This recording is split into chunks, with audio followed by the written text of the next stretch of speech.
On this episode of China Uncensored, China doesn't have a military?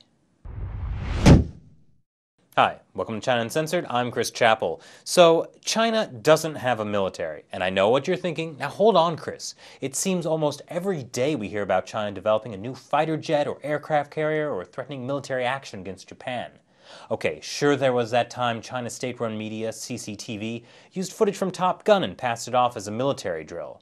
And then there was the time they used a map to describe troop movements between Turkey, Iraq, and Iran that looked an awful lot like a map in the popular online video game World of Warcraft. So perhaps China's army is an army of dreamers, but China still has an army, right? Well, not really. China, the country, doesn't have a military. The Chinese Communist Party does. Same thing, right? Actually, no. They're two very different things, and this is almost never explained in the Western media. For most of the beginning of the 20th century, the Communist Party was trying to take over China from the Kuomintang Nationalist Party. They weren't really making any progress until World War II when Japan invaded China. Eventually, the Japanese were expelled, but the Kuomintang armies were ravaged. That's when the Communist Party seized the country and expelled the Kuomintang. It's actually a little funny that the Chinese regime always stirs up anti-Japanese sentiment because, really, they played a pretty big role in the party's takeover. Actually, I think a party official did say that once. What was his name? Oh, right, Chairman Mao. Japanese capitalists and warlords have done a good deed for the communists. If ever we need to say thank you, I would like to say thank you to the Japanese warlords. So needless to say, not everyone in China was very happy that this guerrilla army of communists just seized control of the government. So as Mao Zedong consolidated his power, he famously said, "All political power comes from the barrel of a gun. The Communist Party must command all the guns, that way no guns can ever be used to command the party. In China, you can't own a gun.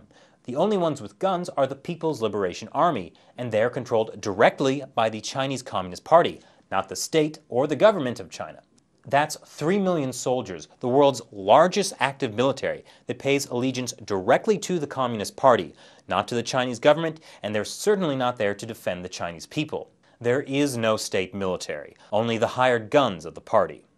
To put it in a way that's easy to understand, imagine that in the US, the Republican Party, or the Democrat Party, choose your poison, seize control over the government, dissolved the US military and established their own personal army, and forced everyone to do what they say. That's been China for the past 60 years. And here's where it gets weird. China still has a government. It's just that the Communist Party has latched on to every level of it, kind of like a parasite. So in China, you have your government officials at the provincial level, down to the city, county, township, and village level. But then, at each of those levels, you also have what's called a party secretary. They're appointed by the Communist Party and have absolute power. So even if a village actually elects a leader, that leader just has to follow along with whatever the party secretary says, and he gets his orders from the top of the party. China's National People Congress? The BBC calls it a rubber stamp Congress. Even though there are different political parties involved, those parties are just controlled by the Communist Party, and everything they put forward is approved. It's a sham. President Hu Jintao? President Xi Jinping? China doesn't have a president. They just made that up to trick people into thinking that their brutal, oppressive communist regime is a democracy. The president of China is really the head of the Communist Party. There is no presidential election.